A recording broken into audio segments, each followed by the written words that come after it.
Сәлеметсіздер ме? Бұл видеода көктемдегі авитаминоз туралы айтқым келеді. Бұл тақырып әсіресе диета ұстап жүрген жандарға өте маңызды. Негізінен авитаминоз қазіргі заманда тек көктемде емес, ол жыл бойында кездеседі. Бұрындары тағамның жемістер мен көкөністердің сапасы әлдеқандай жоғары болған, сондықтан авитаминоз көктемде ғана байқалып отырған. Қазіргі тағамдардың, өнімдердің сапасы төмендеп, өмір сүру салтымыз жылдамдағасын, авитаминоз екінің бірінде тек қана көктемде емес, басқа жыл мезгілдерінде де байқалып отырады. Бұрындары қыс мезгілінде балғын шөптерді, мысалы петрушка, укроп, олар сатылмаған соң ашытылған орамжапырақ, картоп, жануарлар етін жеп отырған адамдар.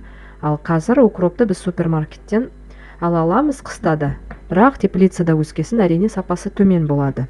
Созылмалы панкреатитте диетаның кесірінен және астың толық қорытылмауынан жетіспейтін негізгі витаминдер туралы айтып өткім келеді. Витамин А жануарлық тағамдарда болады. Бұл балық майы, омега-3, жұмыртқа, бауыр, жүрек, өкпе сияқты субпродуктілер, ерітілген сары май. Ал өсімдіктік А витамині сарғыш түсті жемістер мен көкөністерде кездеседі. Ол асқабақ, құрма, сәбіз.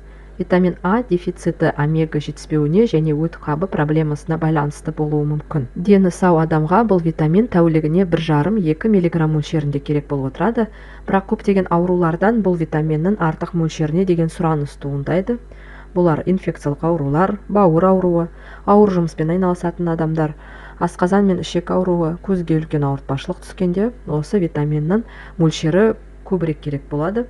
Дефицит болатын болса, осындай белгілерін байқайсыз: көз көру проблемасы, терідегі безеулер, бұлдыр тері, яғни гусиная кожа, тері құрғақтығы, қабыршақтануы, әжімнің ерте шығуы, иммунитеттің әлсіреуі. Витамин С-да жыл бойы ағзамызға жетіспей отырады, одан иммунитет зардап шегеді.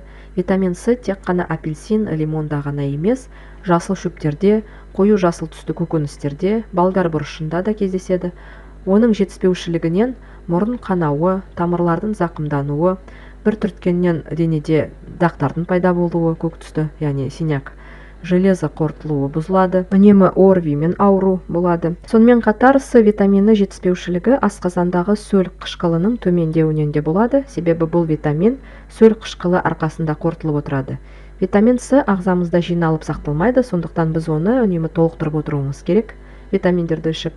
Менде панкреатит басталғанда, мүмкін ковидтің де әсерінен шығар, қаным қоюланып, ұйып, аяғымда көгілдір дақтар пайда болды. Осындай, яғни қан тамырлары зақымданған, ол қанның ұюынан болды деп есептеймін өзім. Оған гематолог тромбоАСС жазып бергенімен, оның көмегі шамалы болды. Сондықтан витамин С қан тамырларын ретке келтіріп, қанды сұйылту әсері бар деп естігесін, осыны әлі күнге дейін ішіп жүрмін, витамин С-ны. Қандай түрі болса да, осы витамин С-ны ішу керек. Келесі витамин В. Ол жануарлардан алынатын тағамды жемейтін болса адам, оған В12 жетіспейді. Шөптер мен көкөністер жемейтіндерде В9, яғни фолий қышқылы жетіспеушілігі болады. Мен осы анализді тапсырғанда нормада болды. Олимпте көрдім, анализ тапсырып, оның бағасы, шатаспасам, 2,5 теңге В12-ні тапсырғанмын.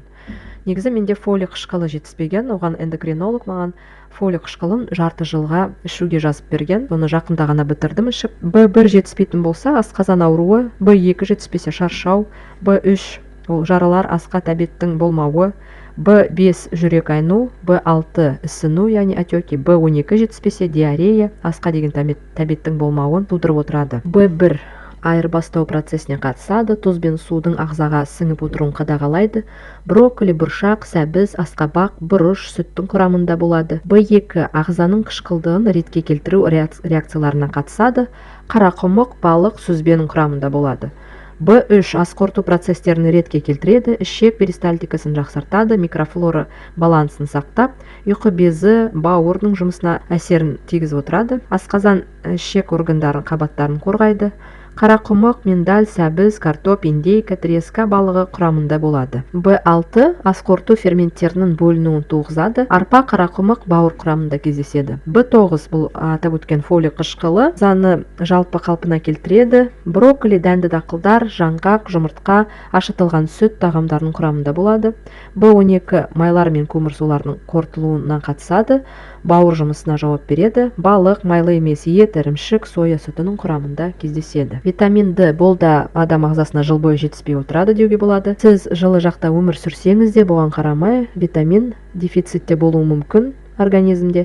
Әсіресе созылмалы панкреатит, өт қабы проблемалары, стресс әсерінен оның ағзадағы мөлшері кенеттен төмен түсіп кетуі мүмкін. Бұл витаминді таңғы аспен бірге сағат 12-ге дейін майлы тамақпен бірге ішкен дұрыс. Оның дефицитінің белгілері тістің еті, яғни қызыл еттің қабынуы, ұйқысыздық, астма, бұлшық ет ауруы, шаршау, депрессия, тәбеттің аса күшті болуы. Менде де осы витамин жетіспеген болатын. Әлемде тапсырып қарағанда мөлшері өте төмен болды. Әлемдегі бағасы сол кезде шамамен 5.000 ба 6.000 ба теңге.